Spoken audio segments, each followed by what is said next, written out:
salaamaaleykum internet yi nga xamante ne si yéen a ñuy seetaan ci Sen Média TV ñu leen di nuyu di leen wax aussi tamit bu kenn fàtte abonné ci chaîne bi tey nag ñu am mbégte ak contentement dalal monsieur Khalifa Gueye nga xamante ne si moom c'est un journaliste sportif nekk fii au niveau de Louga ñu xam ko nag ci ay facettes yu bari mais tey dañ ko seet si parce que kuy suivre football surtout football international ñu fas yéene waxtaan ak moom ci ki nga xamante ne si moom moo di Sadio Mané l'international sénégalais parce que ñu bari gis nañ que ni Sadio Mané actuellement ay mbiram dafa bari coow des fois ñu ni dina dem Real bu gannaaw subaa ñu ni Juventus des fois nga dégg ñenn ñi ni traité wuñ ko traitement bi nga xamante ne si moom la waroon am foofu ci Liverpool des fois tamit nga dégg ñenn ñi di ragal naan bu demee Real Madrid mën na ci bañ a génn grand ñu nuyu la buñ la nuyoo déjà question bi lay njëkkal ak moom mooy que ni bi Sadio Mané di jógee Southampton di dem Liverpool boobu amoon na coow di côté de Liverpool parce que ñu bari dañ doon wax naan prix bi ñu doon jëndee Sadio Mané jaru ko Sadio Mané bu ñëwee du joueur boo xamante ne si dina nekk à la hauteur ak prix bi nga xam moom lañ ko jëndee finalement Sadio Mané dem daal koy tëb yow bi nga déggee coow loolu en tant que journaliste sportif yow lan la def boo nuyoo ba pare. waaw maa ngi nuyu ñëpp di nuyu bu baax di leen remercier comme ni nga ko waxee man Khalifa Ababacar Gueye laa tudd je suis journaliste et que yàlla def na aussi bi ma nekkee ci journal waa sport tuddoon jour de sport nga xam ni spécialement sport la woon man maa yoroon cëru lépp lu jëm ci football anglais ak suivre aussi joueurs yi nekk équipe nationale man ak beneen waaye bu tudd Pape Lamine Ndour loolu la ñu cërale woon maanaam lépp lu doon joueur bu nekk équipe nationale wala joueur buy football Europe surtout en Angleterre dañ ko doon suivre bi Sadio Mané di ñëw Angleterre daf ñu fekk man boobu maa ngi ci digg métier bi ma amoon ci benn regard boo xam ne du ma ni Sénégal kenn gënuma ko woon a suivre mais bokkoon naa ci ñu gënoon a suivre affaire parce que j'ai eu la chance man bi ma nekk université anglais laa doon def et que les meilleurs sites yi nga xam ne ñoo doon traiter la bonne information c'est des sites généralement anglais et j'avais la chance automatiquement su ma liiree sites yooyu rek mën a dekk génnee information bi pour traiter ko donc dama ko suivre Sadio Mané bokk na ci joueurs yi ma gën a suivre aussi bien en équipe nationale aussi bien en club et comme ni nga ko waxee bi muy jógee Salzbourg di ñëw Southampton man déjà foofu laay commencé ci li ma njëkkoon a xam remarque bi ma njëkk a def mooy ki ku am entourage a ngi nii pourquoi ma ne ko am entourage a ngi nii bi muy jógee Salzbourg il faut pas gars yi fàtte ni Bayern bëggoon na ko bëggoon nañ ko mais Bayern xam nga c'est des Allemands yi généralement. je pense Dortmund aussi waaw njëkkoon a repérer mais Bayern bi surtout c'est une grande équipe et puis c'est une équipe boo xam ni les Allemands ils sont comme ça généralement duñ def comme français yi buñ la bëggee rek di la ko wax mais am na ay informations yu ñuy wax yu wane ni bëgg nañ la parce que le coach avait fait benn interview ci jamono boobu benn match amical Salzbourg Bayern Sadio avait fait un match super def ci benn interview ci benn journal anglais di ci wax Sadio Mané loo xam ni man dama ni woon Bayern bëgg na ko mais l'entourage de Sadio ci jamono yooyu ñoom dañu préférer bàyyi ko mu dem dans un club intermédiaire muy Southampton et que loolu je pense que c'est l'élément qui a été déterminant dans la carrière de Sadio Mané mooy dafa jógee Salzbourg xam boppam ñëw Angleterre mais demul directement dans un grand club demul Allemagne aussi bien vrai que ni Autriche ak allemand xaw nañu niroo un peu il a préféré ñëw Southampton il a eu la chance aussi bi mu ñëwee Southampton ñu bëri li ñuy fàtte mooy que dafa fekk Coman moo defar Sadio Mané en tout cas explosivité bi ma gis mu koy def Liverpool lu ci bari Coman na ko def si moom parce que bu ñu fàttee ni l'école hollandaise bokk na ci parmi les meilleures écoles du monde coach yi nga gis fii yëpp tey ñu leen cité moo xam muy Guardiola moo xam coach yu bari soo leen liiree wala nga leen di topp dañ naan la ñoom l'école hollandaise lañ jógee généralement Cruyff ak Ajax gis ngeen li mu wane daaw et tout d'ailleurs ce n'est pas pour rien Coman bokk ci coach yi nga xam ni Barça daf ko bëgg pour ñu remplacer le gars qui est en place voilà donc bi mu fa ñëwee automatiquement mu explosé et que Sadio aussi jaay boppam pourquoi Sadio jaay boppam année boobu il a marqué contre United il a marqué contre Arsenal il a marqué contre Chelsea il a marqué contre Liverpool alors Angleterre c'est très important le football haut niveau il y a attaquant et attaquant alors un attaquant qui marque contre Leicester contre Crystal Palace West Bromwich West Ham et autres West Bromwich, West Ham et autres, c'est généralement vraiment un petit, on te considère entre guillemets comme un petit attaquant. Maintenant,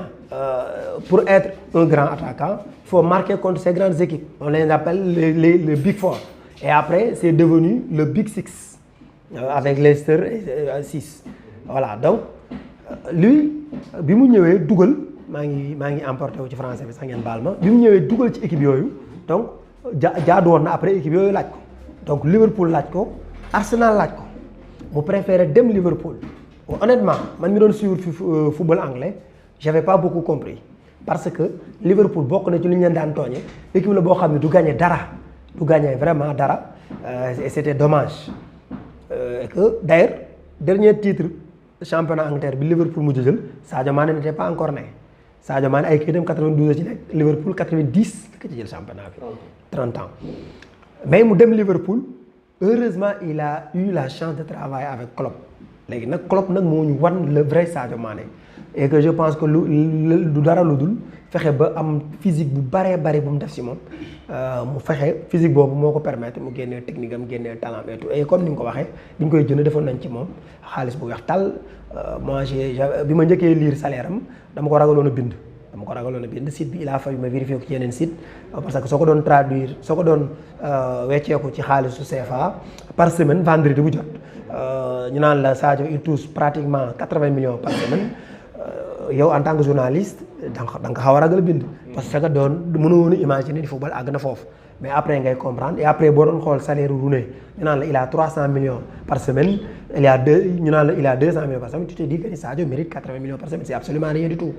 par rapport ak ñooñu et que ñooñu defuñu lu extraordinaire loo xam ne defu ko donc ci noonu mu ñëw Liverpool liggéey ak Klopp am lu mu def ci moom Sadio aussi c'est un travailleur et que loolu tey moom moo feeñ et que comme ni nga ko waxee xëy na bi muy dem ñu bari nee nañ jëru ko woon mais instant yi moom romb na njëgam yaakaar naa tey bu amee weccit Liverpool moo ko yoral weccit. bu amee weccit Liverpool moom moo ko amee weccit. parce que donc boo waxee loolu yow da ngay gis que ni donc carrière am bi mu def Liverpool lu positif la. non il a fait une carrière boo xam ni honnêtement je pense que loo nekk un averti loo suivre football anglais loo suivre Sadio Mané xaaroo ko woon Sadio il a tout gagné. lépp lu équipe bu mag di gagné na ko Liverpool mooy la Ligue des Champions pare gagné championnat Angleterre bi nga xam ne 30 ans yi nii Liverpool di ko dàq. alors kooku mënu gagné laneen fu mu mënti demit looloo fa am le championnat de ton pays et la Ligue des Champions qui met aux prises les champions donc mu gagné ko fa ak Liverpool gagné boo xam ni moom da cee tax rip li mbëri naan tax ci rip da cee tax rip feeñ ci bu baax a baax macha allah donc foofu laay waxee ni instant yi. lépp lu Liverpool investir ci moom delloo na ko fa xëy na nag côté bi des tuuti mooy côté équipe nationale mais loolu y a beaucoup de facteurs yoo xam ne xëy na tey waxtaan bi laaju ko beneen yoon mën nañ ci waxtaan mais daal Liverpool moom instant bii nii mooy yore Sadio Mané weccit waaw lépp lu mu defoon ci moom ci wàllu investissement c'est vrai am na lu mu ci bëri lu mu jëriñ Sadio mais Sadio delloo na naar ba xorom ba waaw gagné na championnat pratiquement grâce à Sadio Mané gagné na Ligue des Champions pratiquement grâce à Sadio Mané et que c'est vrai Sadio Mané aussi tey bu demee ba bokk ci top 5 du Ballon d'Or c'est grâce à Liverpool mais c'est grâce aussi à lui-même à ses performances et surtout à sa régularité parce que xam nga football anglais looloo ci metti ak au niveau ñëw def benn match ñaari match non ñoom yemuñu foofu c'est-à-dire tu dois être régulier c'est-à-dire tu dois être bon toute la saison c'est-à-dire mën nañ la bàyyi nga nelaw ñaari match ñett mais fa la yem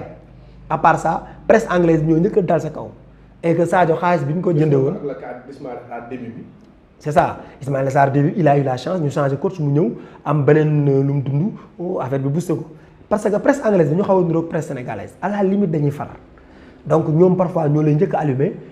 et que ñoom bu ñu lay allumé li ñuy njëkk a wax mooy dañuy dem say statistiques daal ni jour bi de ñu ngi koy fay 80 millions par semaine waaye 10 matchs yu ne benn bii la ci dugal ñoom noonu lañu lay wàññee. voilà c'est vraiment. anglais yi ñoom ils aiment les stats man sax d'ailleurs ñoom xaw tuuti inspiré man mujj na sama sport li may traité yëpp moo koy orienté ci weer statistique parce que nag c'est des éléments yoo xam ni éléments la yoo xam ni koo ko tegal. dana ko gis quoi. mooy performance voilà wax nga ba wax que ni Sadio Mané pratiquement amul lu mu deful Liverpool amul lu mu fa jëlul léegi Liverpool moom moo ko dese loolu wax nga ko léegi bu ñu demee dañuy dellu ci Ballon d'Or ak Ballon d'Or France Football 2019 bi nga xamante ne si Sadio Mané moom moo ñëw à la 4e position moo di Mbappé boobu avant Ballon d'Or bi gis na ki nga xam mooy son coach Klopp def benn sortie daal ni c'est son défenseur hollandais Virgil van Dijk qui méritait d'être sacré Ballon d'Or France Football 2019 ñu gis benn légende bu nekkoon Liverpool mu nekk Steven Gerrard moom génn farul fenn ak ci ak joueurs yi nekk Liverpool mais moom mu dem soutenir ni Messi moom moo ko mérité ñu bari di jàppale Van Dijk foofu à Liverpool ñu bëree bëri Sadio Mané pratiquement dañ koo bàyyi woon moom noonu donc moom kese amul woon kenn ku ko jàppale. Ballon d'Or boobu yow gisoo ni waa Liverpool li ko Sadio Mané ñàkk ou bien sax li tax Sadio Mané yéegul ci podium bi gisoo ni à grande partie ñi nga xamante ne si ñoom ñooy Liverpool joué nañ ci. non c'est loolu moom c'est vrai Liverpool joué na ci entourage Sadio Mané joué na ci xam nga football bi dafa bëri lobbying te bala nga koo xam nga nekk ci biir gis nga c'est pas pour rien. bëgguma sax def publicité da gis yenn joueurs yi di préférer signer Nike wala Adidas même les sponsors dañu am influence ci choix yooyu et c'est très important soo gisee équipe yi di rayante pour am sponsor de marque Nike wala Adidas c'est pour ça ils ont des influences et parfois danañ am influence foo xam ne yow sa xalaat sax àggu fa mooy benn ñaareel ba mooy Klopp je suis pas d'accord avec moom keroog bi mu génnee sotti mais je le comprends Klopp il gère un groupe Liverpool c'est lui le coach il a 3 nominés dont 2 concurrents directs muy Sadio ak Salah maintenant Van Dijk mën nañu wax ni à la limite entre guillemets concurrent indirect la ak ña la défenseur la garaawul moom su nee Sadio Mané il risque de perdre Salah su nee Salah il risque de perdre Sadio Mané et comme ci pertoon ci jamono yooyu il risque loolu mën na répercuté wu ci équipe am waxuma ni li mu wax la war a wax dama ni li mu wax mën naa ko comprendre alors il préfère bàyyi fee ñaari concurrent direct yi nga xam ni tey seen diggante sensible na sensible boo xam ne moom mu gérer ko ñoom ñaar ñëpp perte moo ko gënal muy tudd kenn ki di perte kenn ki alors mu dem ba ci défenseur ba. mais loolu gis moom benn yoon mu noppi. mënoon na noppi mais aussi est-ce que tamit devant la télé un gars comme Klopp un coach journaliste yi bett la parce que après match la bul fàtte. interroger ko laaj ko mu ni non damay noppi. non je pense que bu doon ñaar ñi kese ñoom la ñoo bokk ci nominé day noppi. bu doon Salah ak Sadio Mané kese day noppi mais am na échappatoire mooy que ni mën na ci dugal Van Dijk sans pour autant heurter Sadio Mané ni heurter Salah. mu dem défenseur bi bàyyi nag ñaar parce que quoi qu'on dise Sadio Mané xëy na dund ko xëy na mais la dualité entre Salah ak Sadio Mané ça existe. non Salah da koy dund. et puis man Salah je l'aime bien xam nga tax je l'aime bien. il est vraiment honnête. xam nga mooy honnêteté naa fekkul quoi moom day concurrence ak Sadio Mané nëbbu ko kafu ci réewu ci ba ñu ko ci mere à chaque fois moo war a dugal bal bi même bu ko Sadio Mané gënee placé wu du ko passe parce que il le considère comme son concurrent direct quand il parle mais la preuve bi ñuy joxee am na lu ñu doon joxe fan yi meilleur joueur anglais presse bi waaw Salah bi ñu ko laajee il n'a pas voté pour ça il a voté pour Henderson bi jël affaire bi personne n'a compris moi je l'ai quelques jours après Sadio Mané génn ni Salah n'est pas égoïste comme tout le monde le pense. waaw parce que moi je comme Salah parce que da koy dund da koo gëm day concurrence la preuve bi mu xam ne Sadio Mané da koy gagné keer dafa boycotté ñëwul. donc loolu en tant que Sénégalais ça nous choque mais tamit en tant que sportif on peut le comprendre c'est une dualité c'est une rivalité. maintenant waaye mais Sadio Mané dund ko malheureusement nag xëy na affaire bi ci metti mooy Sadio Mané da koo dundul. bu ko dundoon est-ce que seen diggante du ñàkk waaw mais Sadio Mané amul lu mu ci perte Sadio Mané amul lu mu ci perte au contraire xëy na am na lu mu ciy gagné par exemple Sadio Mané il a 11 bi bu footballé woon ne Salah il aurait pu avoir 15 ou 16 bi am na 5 wala 4 wala yu mu joxe yoo xam ni il aurait pu marquer alors donc foofu xëy na mën na fi gagné bu dualité boobu amoon et puis je pense que Sadio Mané tey su ñëwoon ni day def duel ak Salah amul lu mu ci perte benn Salah ëpp ko influence Liverpool en tout cas du point de vue jeu vestiaire yi maîtriser wu mu ko parce que vestiaire c'est très important statut Salah moo ko ëppoon statut à un moment donné mais Sadio dem na ba dab ko du point de vue statut xëy na lenn rek la Salah di pêché Sadio pêché bokk na ci exemple finalu Ligue des Champions bi bu football quelques minutes Salah blessé génn man dama doon xaar Sadio Mané téye équipe bi ci loxoom. waaw mais da koy téye dinaa def tout pour dugal téye ko nii téye. waaw mais non téye bi mooy évidence même xoolal quand Salah est absent lors du match Barcelone Liverpool la fameuse remontada. Même boobu Sadio keroog laa mës a gis Habib Beye di wax ba mer. Sadio s'est fondu dans le groupe c'est-à-dire simplicité boobu. Même équipe nationale loolu ko fi sonal. c'est-à-dire simplicité boobu muy dund en dehors daf ko sonal ci biir terrain bi. dafa war a am tuuti caacaay. Football au niveau man Ronaldo je l'aime bien. sama joueur de xamul tax je l'aime bien Chris. mais parce que il est égoïste mais il doit être égoïste parce que moom li mu gëm mooy Messi waru ko raw et que bu ñu demee ba ca fin ba dañoo war a comparer ak Messi donc moom kafu ci réew ci même foofu xaw na nuroo parce que Messi est moins concentré sur. waaw la xaw a mel day am ay penalty sax di ko joxe et tout mais kële di ko dund donc ñun bu ñu reproché ñu la loolu parce que loolu lañ gëm dañ koy dund et moi je pense que c'est loolu honnêteté la. ça la li muy def honnêteté la mooy kenn moom bëggul Sadio Mané raw ko bëggul Sadio Mané ëpp la koy bit bëggul Sadio Mané dàq koo football paasu ko taggu ko buy voté lu ko. mais kon Sadio Mané moom d'après li nga wax ku war a changer comportement la wala loolu lu nekk ci moom la loo xam. ce sera très difficile. déjà xoolal zone bi Sadio Mané dëkk c'est la zone sud c'est la zone sud. généralement xoolal waa sud yi c'est des gens très éduqués et très modestes et surtout effacés. moi j'en connais parmi eux. am naa ci ay confrères Sadio Mané par exemple ki yor communication bokk na ci ñi yor communication quelqu'un c'est un ami c'est mon confrère. il est du sud comme lui. mais généralement c'est des gens qui sont effacés. bon am na ci nag ay benn yoo xam ne ils font l'exception mais généralement foofu donc Sadio foofu la jógee benn ñaareel bi aussi mooy Sadio moom xëy na li mu gëm mooy kani loolu du moo koy may li mu am ici parce que tamit aussi xëy na loolu. Sénégalais da ngay juddu loo wax ñun la muñal lu la yàlla war a jox dañuy dem ba dañu lay def un loser parce que dañu lay gëm loo muñal c'est l'éducation sénégalaise c'est la philosophie sénégalaise yooyu yëpp dafay jouer ci moom boole ceeg nag mu jaar ci parcours boo xam ne aussi parcours bu ko fa jaar foo nga modeste parce que il est parti de rien il est parti de nulle part liggéey boppam ba agsi tey foo xam ni benn Sénégalais musu fa agsi en termes de performance dem ba jouer Ligue des champions finale dugal comme tu dis gagné ko dem ba nekk 5 meilleurs yi ñu jël pour ballon d'or bi je pense que léegi nag am na question boo dugalaale woon boo xam ne tey jàpp naa ni Sadio Mané loolu mu amoon daaw su ko amoon nekk Real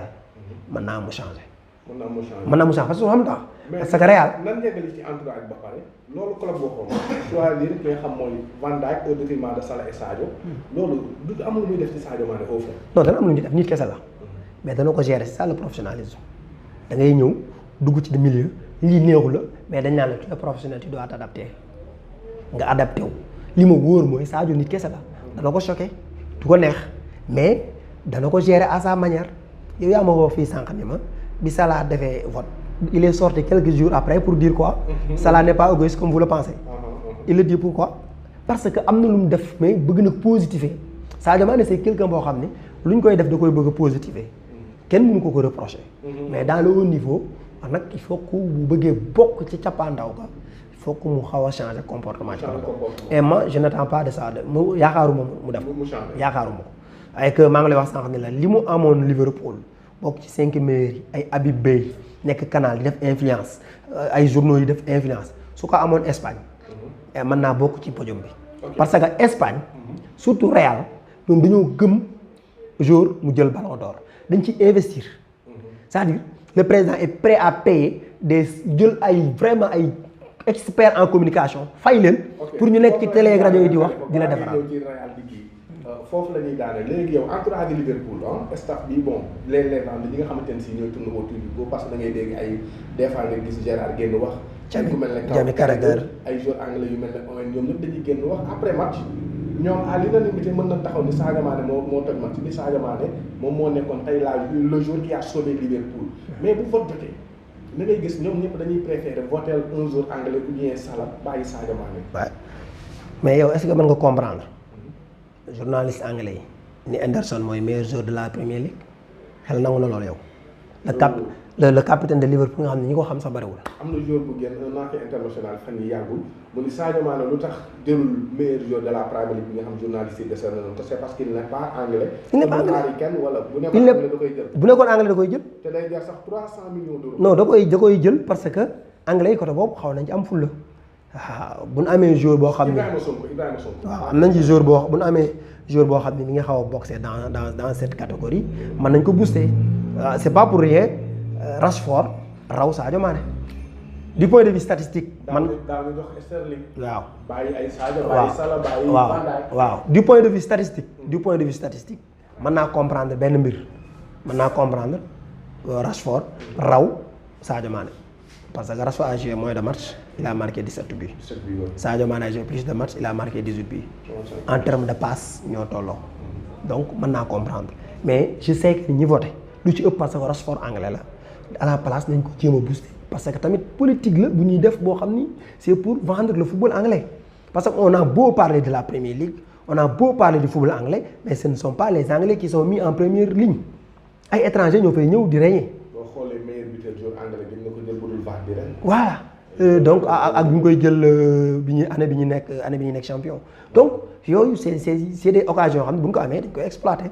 mais tout le monde sait que le capitaine de Liverpool là il peut pas passer devant Sadio Mané. mais à la limite ils sont très intelligents xam nga dañu intelligent mais Salah bokkul ci 5 yi léegi yow soo fa nekkee di taajal Sadio Mané ñoom ñu justifié ni la pourtant Salah bokkul ci 5 yi. te kenn waxul donc c'est des choses yoo xam c'est des bon man maa ngi xaar bi war na génn dans les jours à venir mooy bi nga xam ni entraîneurs yi ak joueurs yi ñoo koy fal. waaw boobu ñii je pense que ñu ngi ci vote bi. je pense que li ma liiroon bu changé wul semaine bi war na pare maa ngi xaar boobu je pense que boobu dinañ gis un meilleur classement de Sadio Mané même bu jëlul paie du génn 3 premiers yi. lu war a mën a nekk la parce que joueurs yi en général ak coach yi ñoom dañuy plébisciter Sadio Mané. dañuy plébisciter Sadio Mané et puis c'est vraiment le vote le plus légitime par rapport ak journaliste sportif yi. man damay voter par exemple fii ñun am nañu ballon d'or sénégalais boss. journaliste sportif ñoo koy voter c'est vrai damay jéem a nekk objectif lu ma mën daa jéem objectif lu ma mën mais nit kese nga aussi. et puis bon ballon d'or sénégalais c'est moins compliqué parce que c'est entre sénégalais quoi. donc xëy na tu n'as pas à choisir entre un sénégalais et un étranger. c'est différent maintenant de la. nationalité dafa bari. waaw fële moom c'est tout le championnat. voilà lépp ci biir. lépp ci biir. voilà sànq yaa ngi doon ñëw ci Real Madrid mais déjà avant ñuy dem foofu. war nga mën a répondre Sadio dafay war a dem Real Madrid. ou bien dafay toog Liverpool Juventus bi sonn nañ ko ci wet gi. bon man su ma yoroon su ma doon bokkoon ci ñi conseiller Sadio Mané damay wax Sadio Mané na dem Real bu dee Real daf ko bëgg. pour 3 raisons benn mooy Sadio Mané dina jafe ci moom mu am motivation à Liverpool xam lu tax mënu fa gagner lu mu fa gagnewuloon Ligue des Champions jël na ko benn ñaareel ba mooy jël na championnat Angleterre li joueur Liverpool yëpp doon rêvé li dëkk ba yëpp doon rêvé yaakaar naa ne moo leen dàqal sax Ligue des Champions. mu boole lépp jël ko. mu jël ko beneen bi mooy Liverpool c'est une équipe ascendante su dee yaa ngi xool Liverpool di leen seetaan équipe bu wàcc la. tey gis naa ñi nga xam ñooy UEFA génne seen classement des meilleures équipes actuellement club yi Liverpool moo nekk 8e. non mi boo leen dee seetaan ñi ngi wàcc Liverpool bu ñu gaawul woon jël championnat bi boo leen seetaanee après Covid 19 bi tu sens que ni équipe bu nekk en baisse de forme la. pourquoi parce que c'est un groupe boo xam ni bariwuñ le gars il utilise pratiquement 15 joueurs par saison. exceptionnellement il faut blesser am wala ay carton suspension pour mën a ñeneen mais pratiquement. le Liverpool tourne autour de 14 jours yow Liverpool mën ngaa gëmu joxe 11 si tout le monde est en bonne santé. loolu et puis waa ji ni muy footballé le kicking kii bi muy théorisé j'ai oublié le terme bi Klopp di théorisé xam ni tout le monde attaque tout le monde défend daf leen di sonal surtout Sadio boo xoolee li muy dépendre ci en terme d'apport défensif ce n'est pas le cas bu ak Salah donc. loolu yooyu yëpp bu dafa daje nag bokk li gën a am solo ci footballeur mooy défi bu bees day jafe léegi nag man donc bu la Real soxlaa écoute man nga fa dem am beneen def pour 3 raisons benn mooy tu signes un dernier grand contrat tu signes un 5 ans boo xam ni vraiment tu touches le pactole avec beaucoup d'argent un salaire mirobolant et avec beaucoup d'avantages ñaareel ba mooy da ngay dem ci yeneen défi yu bees. Real mooy équipe boo xam ne chaque année il joue le titre et la Ligue des Champions man Manchester mooy sama équipe que ça soit très clair pour les internautes problème Real mais mooy équipe boo xam ni waaw non moo xam ne équipe boo xam ne à chaque fois bu départ ñaari objectif la am jël Ligue des Champions jël championnat du changé donc. amul beneen rôle bu muy jouer championnat bu dul bëgg a ñëw nekk. jël ko ak Ligue des Champions ñëwul pour participer déedéet day ñëw pour jël ko il daf koy jouer à fond donc soo fa ñëwee liggéeyee koo xam ne Zidane il l'apprécie beaucoup wax na ko. waxati ko gis nañu mook Sadio ay photo ñu taxaw di wax kenn xamul lu ñu wax lan la boole xëy na tey su ballon d'or di am Sadio amaat la mu amoon bu boobaa dana am un meilleur classement parce que l'objectif de Sadio Mané ne doit pas être forcément de remporter le ballon d'or ce sera extrêmement difficile maa la ko wax fii man nga gisati africain bu jël ballon d'or fii man maa la ko wax ballon d'or c'est des journalistes dañ koy jaay ils cherchent de l'argent il faut pas donner ça à un inconnu entre guillemets dañ koy jox ku ñu xam Messi wala Ronaldo wala koo xam ni après ya publicité doxul day am Nike wala mu am Adidas bon j'ai vu que ni Liverpool def na Nike tant mieux maa ngi xaar Sadio Mané ba xam Adidas wala Nike et puis bokk ci yi nga xam ni voilà parce que y a l'effet merchandising y a l'effet marchand y a l'effet y a beaucoup de choses qui entrent en jeu donc Sadio Mané loolu su demee Liverpool su demee Real mën na ko fa am comme li ma la wax mën na jouer les premiers rôles aussi bien en Europe en Espagne léegi nag am nag un très grand contrat parce que Sadio il touche les 28-29 ans 92 mi ngi ci 28 ans ah tu signes ton dernier contrat. Non, tu signes même à Liverpool bu renouveler il renouvelle son dernier grand contrat après yi des ay 1 an ngay signé ñu lay mosal mais le très grand dernier contrat de Sadio Mané c'est le moment ou jamais je pense que Real a tout ce qu'il lui faut pour vraiment def un pas vers l'avant maa ngi koy wax sànq Sadio Mané même si l'objectif principal du nekk forcément jël ballon d'or mais moi j'aurais bien aimé le voir finir sur le podium 3e 2e j'aurais bien et surtout que ni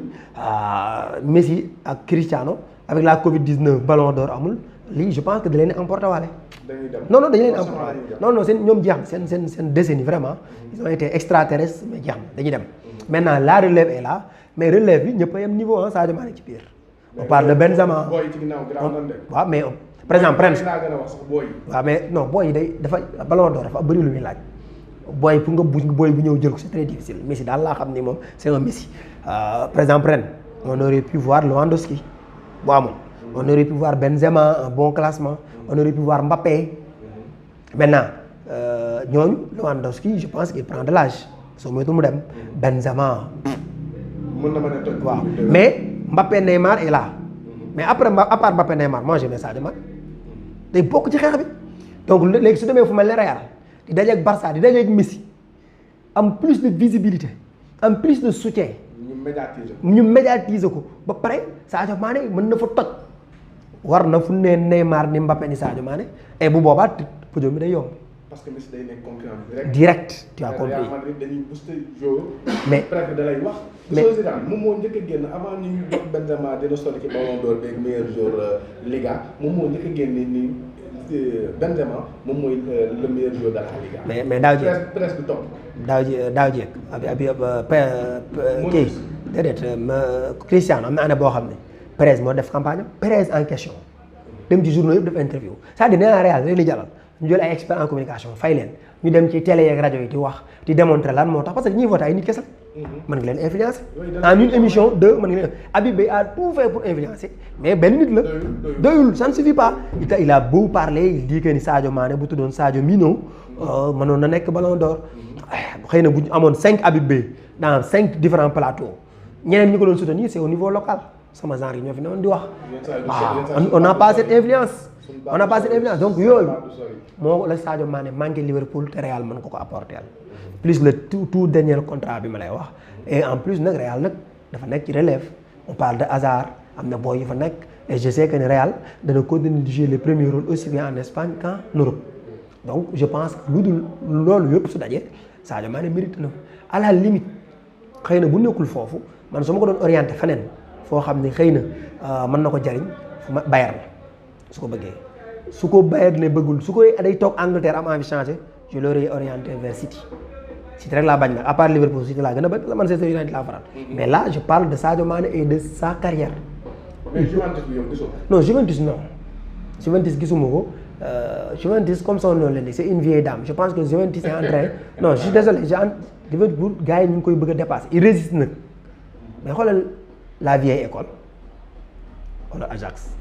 xoolal Milan Marseille xoolal Manchester boo ñëwee à un moment donné mais Juventus ci carcan boobu la bokk dafa résister nag mais li ma gis nii ñu dàq sari indi Pirlo waaw Italie mais bu ñëwee Europe du sori. alors on me parle de Pirlo est-ce que Chris va rester déjà journaliste saay génne nañ vidéo bu Pirlo doon wax ni Messi est meilleur que Cristiano génne nañ ko Chris le connaissant c'est quelqu'un boo xam ne concurrence am amu ci xaar ma yaa amul ci kaf amul ci rek. moom kay da nga naan moom la. il risque à cause de cette vidéo là il risque de quitter parce que ñu ngi koy annoncé Paris. donc loolu mën na gën a sonal Liverpool et je pense que Pirlo su ñëwee il a besoin de temps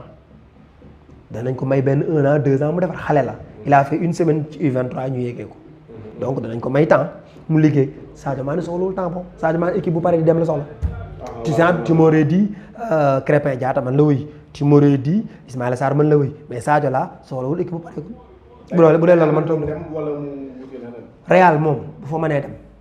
dafa dem pour beaucoup de raisons bu mën a dem Real aussi qu'il négocie un dernier grand contrat à Liverpool jéem a bokk ci légende de Liverpool yi toog fa. Maintenant il aura l'argent il aura prestige il aura mais ce sera très difficile Liverpool yaakaaruma ni sax déwén dana bokk ci premier rôle en Angleterre yaakaaruma ko. bon analyse bi nga def nii c'est pertinent mais man dama foogoon arrêt bi Covid bi def moom moo tax Liverpool bi ñu ñëwee nekkuñ ci forme ñu xaw a seen xel nekk ci leneen wala ñoom il faut jël nañ championnat. man damay jàpp ni sax Klopp sax damay ragal su gisee un grand contrat d'un grand club mën na dem non il travaille comme ça il a tout gagné à Liverpool ici il est devenu une légende ñaara mën a nekk soit mu dem wuti leneen wala mu jéem a def na Ferguson Franck laay toog def 10 ans 15 ans ñu boole ko même ay allemande bi gars yi il ne faut pas l'exclure non parce que tubaab li ko ëppal njariñ mooy motivation toog Liverpool amatul motivation ci Klopp amatul lu mu fay def et puis man li tax Klopp je sens que ni de motivation des na mais on parle de transfert on annonce les meilleurs jours mais déggoo Liverpool à part Kalidou Koulibaly bi nga dégg Rudiger laa lii laat keroog ñu naan xam ma Liverpool daf ko soxla Rudiger bu Chelsea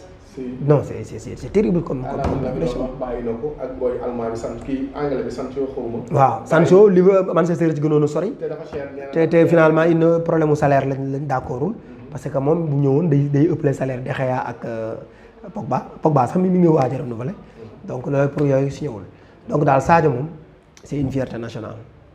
man soo gisee ma sonn ci Sadio man dama yor académie de football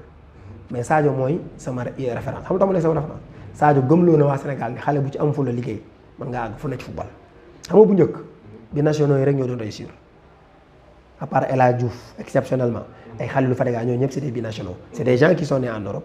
ou bien qui sont nés ici et qui sont partis à bas âge ils ont été formés par l'Europe Sadio nag c'est le contraire fii la juddoo Jolof fii la màggee fii la jàngee fii la footballé ci mbedd yi progressé ba tem tey fu nit di toll ci football toll na fa donc xam nga loolu dafa indiwaat soo seetloo ñun ñu yor ay centre de formation xam nañ ci dara léegi dafa gëmloo waat football xale yi léegi xale yépp nangoo ñëw entraîner football ndax Sadio Mané bu ne la Bambali la jógee bi muy ñëw génération foot amul dàll ñaari dàll yu bokkul la sol ak kilote jean bi mu soloon la jël si soo dagg ko ndax amul kilote voilà ce gars là ce gaou là est aujourd'hui multimillionnaire et star planétaire donc xëy na loolu avantage la léegi nag ci beneen yoon xëy na bu affaire ju mën nañu waxtaan ci comment maintenant faire pour Sadio Mané Liverpool nekk ñu am ñu njariñ boobu ci Sadio Mané équipe nationale parce que tamit on parle beaucoup de Sadio Mané équipe nationale mais est-ce que on accompagne nañ ko pour loolu pour mu nekk nag équipe nationale téye ko leader bi parce que leader y a des leaders ne ñoo xam dañuy judd nekk leader yàllaa koy def mais am na leader yoo xam ne dañuy créer day dem ba am légitimité ñu créer ko def ko ba mujj mu devenir un leader Benzema dañ ko def leader musul intéressé wu ci loolu musul intéressé wu mais à un moment dañuy xam ne ni kenn ëpp ko légitimité léegi dafa accepté nekk waaw donc daal en gros voilà ce que je pensais de ce que bon c'est pas des paroles d'évangile nag dañu wax suñu xalaat rek keneen mën naa am beneen xalaat c'est ça le sport loolu lay charme sport c'est la démocratie mais on a essayé xalaat bi yëpp argumenté nañ ko et que yàlla rek a tax ñuy wax aussi mën nañu juum bu juumee aussi jubluñ ko ci comme aussi mën nañu tombeek suñu xalaat nuróo xalaat yu bari et que bu boobaat duñ ko tiitaroo xam ne rek xëy na xalaat yee daje parce que sport moom dafa xaw a sensible dafa doy waar gisin yi dafa bari waaw mais danañ fexe ba nu ñu gisee rek argumenté ko donc voilà. wax nga ko loolu mooy charme sport li nga wax pensée la boo xamante ne si pensée Khalifa Gueye la. mu nekk nag xalaat boo xamante ne si ñii seetaan ñu bari buñ ko déggee dinañ gën a bàyyi xel parce que li nga wax en tout cas lu baree bari mën naa ne 99,99% loolu la ñëpp di wax. ci côté maanaam carrière Sadio Mané li nga gis moom la ñëpp gis même li ngay wax ci plan am aussi tamit kii nekkoon agent di Thierno Seye moom aussi tamit wax na ci nit tracé wu plan wu Sadio Mané. mu ni bi muy jógee fi nga xam mooy Red Bull Salzbourg amoon na ay équipe grecque foog naa ay taxaw Bayern na taxaw Dortmund taxaw mu ni mais du jaar foofu Sadio foofu du yoonam Angleterre mooy yoonam mu ñëw ci club moyen dem li nga analyser nii ku ko loolu moom moo lancé carrière Sadio Mané il n'a pas été pressé et je pense que ça doit être servi d'exemple aux jeunes sénégalais ñu bañ a yàkkamti bon je veux pas nag ñuy def comme Gana Gueye wala Ismaïla Sarr dem Angleterre pour dem Angleterre dugg ci ay équipe yoo xam ne écoute doo ci génn mais mën nga dugg ci équipe boo xam ne leer nañ boo fa demee da nga football titulaire danañ la xam léegi nag nga jaay sa bopp et puis Angleterre amul ñetti yoon ñu jaay benn façon jaay sa bopp mu nekk Ferguson laa dégg mu wax dafa yor Tevez ak Berbatov nekk meilleur buteur non Tevez nekk meilleur buteur am 22 bi Berbatov am 16 bi ñu ni dañuy bàyyi kenn mu bàyyi Tevez personne n'a compris Tevez il marque 22 bi nga bàyyi ko téye Berbatov koo xam ne 14 bi la am ñu ni ko mais personne n'a compris mu ni Berbatov il a marqué 22 bi donc 20 buts contre les équipes de deuxième tableau mu ni Berbatov il a marqué 16 buts donc 14 contre les équipes de premier tableau mu ni moi je préfère un attaquant qui me marque des buts contre Chelsea, Liverpool, Arsenal qu'un attaquant qui me marque contre West Bromwich, Albion, West Ham et tout donc loolu secret bi Sadio Mané quand il est venu man mas naa def papier Sadio Mané la maa ngi ko tuddee woon Sadio Mané le bourreau du Big Four dafa ñëw bit ñëpp la marqué Arsenal dafa marqué 2 buts aller retour la marqué Arsenal United mu marqué aller Chelsea mu marqué ci confrontation direct am na ci bii boo xam ne yaa ngi koy fàttaliku dem ba ci fanaan góol bi génn waaw moom mu dóor ko c'était extraordinaire donc mais loolu moo jaay Sadio Mané amul leneen loolu moo ko jaay def ko grand jour xawoon am tuuti problème xam nga yenn saa yi nga xam ne bëgg a xaar wax nga ko Angleterre mook Sénégal ñoo yem da ngay ñëw 2 matchs 3 la lay may boo pour nga wala jàng parce que Arsenal la gënoon a jege maa ngi ciy suivi Wenger mu ciy wax di ci insister ils ont tout fait donc man honnêtement temps yooyu Arsenal laa gisoon xëy na nag xoolu Manchester bi taxoon mais bi mu demee Liverpool man damay bëgg di taxaw man je suis un Saint-Thomas su ne ma lii am na damay bëgg a taxaw xool ba pare lu tax mu def ko mais Sadio a eu raison sur tout le monde parce que la preuve mooy il a tout gagné ba léegi Arsenal ma nga fa mu nekkoon au contraire sax dañu dégringolé ndax ren waaw ren c'est grâce à la FA Cup lañ nar a demee Europa League sinon bu doon classement rek duñ dem Europa League donc vraiment c'est un joueur boo xam ne daal c'est une fierté nationale et que ñun ñëpp war nañ jàppale ko ci côté ku ci nekk côté bi mu nekk jàppale bi nag mooy bu jaree critiquer nga critiquer ko critique fondée su jaree encouragé nga encouragé non mais nag ku bëgg aakara ñeme kaani man nag su ma waree critiquer man ba ñu ma ko dal sama kaw man moom loolu moom métier mi ànd moom la parfois man daanaa bind papier après parfois mag woo ma ñu waxtaan lu yàgg du comprendre mais bu ñu waxtaanee après mu d'accord moo tax ki ma jàngal journalisme Tidiane Kassé dafa ma daanoon ni ma looy bind Khalifa dee ko argumenté nit mën naa bañ a d'accord ak yow li nga bind ba pare nangul la ko ni kii li muy wax d'accorduma ci mais nangu naa ko ndax am na fu ko teg loolu mooy journalisme amal foo ko teg statistiques yi wala les faits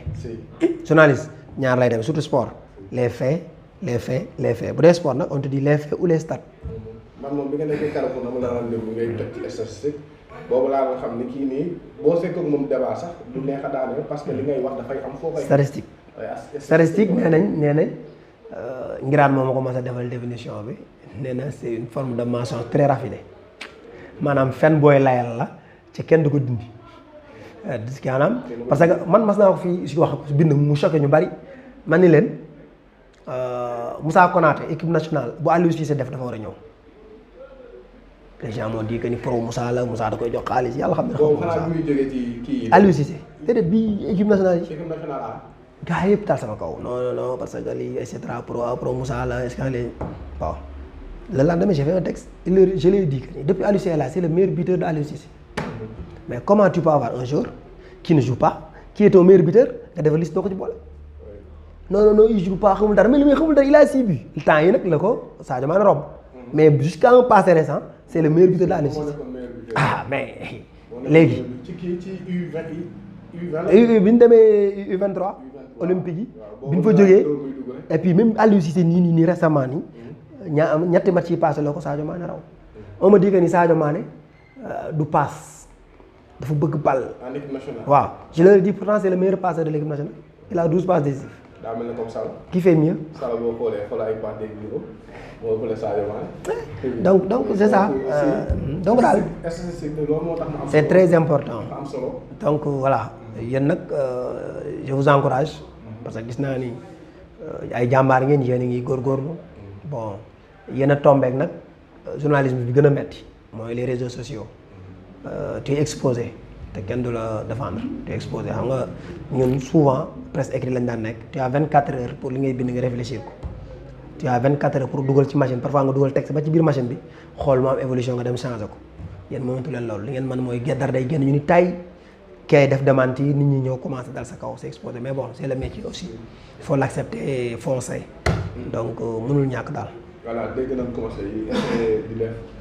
li nga xamante ne si moom la ñuy jàpp loolu moom moo nekk dëgg di wut à chaque fois foo ko teg comme ni ñu ko waxee parce que ñun aussi yàgg nañ la déglu am na loo xamante ne si ñu ngi koy roy ci yow parce que lu mu mën di demee suñu grand nga référence nga waxtaan yi nag di yem fii du yem fii parce que leneen lu xew wala mën nañ ñëw sax suba indi beneen jour comme Kalidou Koulibaly Birame Ismaïla Sarr ñëpp waa ñëw ñu waxtaan ci yenn saa yi sax mën nañ ñëw waxtaan ci yow parce que yaa ngi fay benn bureau boo xamante ni si bureau d'agent de jour la loolu lépp en tout cas xam nañ ko te mën nañ ñëw gën a yaatal ci mbir yooyu ñu lay remercier bu baax a baax nag di la wax sa dernier mot nga tàggatoo gars yi ngeen abonné très massivement loolu moom dama leen koy wax surtout je pense que loolu mooy li am solo foo ngeen abonné parce que c'est important bu ngeen bëggee information boo xam ne da lay fekk ba sa kaw laal vraiment abonnement rek lan la ci laaj yomb na quoi xam nga li nga wax nag dama lay dëggal rek ni la man je suis très disponible man du ma repousser un confrère xamuma loolu foo ma soxlaa lu ma ci man dama koy def et je le fais avec le cœur ma koy def comme si man maa moom li may def waaye que jë xam na ni yaa ngi tudd sànq ay rajo yu bari fii damay collaborer ak ñoom gratuitement parce que damaa jàpp ni war naa koo mën a amal njukkeel boobu man naa koo amal lu ko j'ai eu la chance d'être un journaliste j'ai eu la chance de faire 15 ans ou 20 ans de carrière j'ai eu la chance de faire 11 pays te fu ñu nekk foofu la ma fi yóbbu j'ai eu la chance de faire une coupe du monde et 2 coupes d'Afrique chance la rek donc loolu expérience boobu ak vécu boobu baax na bu ma ñëwee Louga toog war koo mën a partager ak ñoom parce que nag lu xew fii la démarré fii laa jàngee ba am bac ci la après laa dem j'étais un journaliste moi j'ai travaillé je suis devenu un journaliste acceptable donc ba nii may wax yow nii damay jàng donc échange la donc juste pour vous dire que ni Sadio Mané c'est une référence mais du ci football kese yow mii tey ak sa appareil ak sa caméraman tey ma ñëw dem ba nekk jour télé bi wala site bi gën a visité ci àdduna liggéey kese la y a pas de secret te liggéey teg ko ci yoon jox ko àqam da ci des nag nga bàyyi ci loxo yàlla donc di leen encourager di leen wax ni daal man je suis très disponible n'hésitez pas lu ngeen am yaakaar ni war ngeen ci soxla sama xalaat su ngeen ñëw un partage bu fekkee ni lu ñuy filmer la ma wax bu fekkee lu ñuy wax ci suuf la bëggu leen ma génn ma jox leen ko y a aucun problème waaw voilà merci maa ngi tàggu ñëpp di remercier ñëpp xam naa dana leen jaaxal nag déjà mosalement def j'ai fait la provocation mooy Manchester laa accueillir sama gars yi pour attaquer pour wax joueur Liverpool bon parfois ma nekk ci rajo bi aussi su ma ko waxee j'ai un ami journaliste nee na ma doo bàyyi rajo bi ngay nekk di déconner ci kaw Sadio Mané les gens ne comprennent pas ma ne ko non il faut qu'ils comprennent aussi que ni man Manchester laa faral derby bi day daw mais tey yàlla xam na ni daa moo kër Sadio Mané ma gën a ñëpp parce que moom au moins li muy am mi ngi koy indi Sénégal ñu ngi ciy tiitaru donc c'est une fierté et comme ni ma la ko waxee puisque dama yor académie boo xam ne tey lu ci bëri man Sadio Mané laa koy cité pour mën a convaincre samay joueurs donc je suis obligé ma supporter ko maa ngi tàggu ñëpp di remercier ñëpp di leen jox dig daje ci yeneen débat yoo xam ne xëy na dinañ ci mën indi suñu xalaat incha allah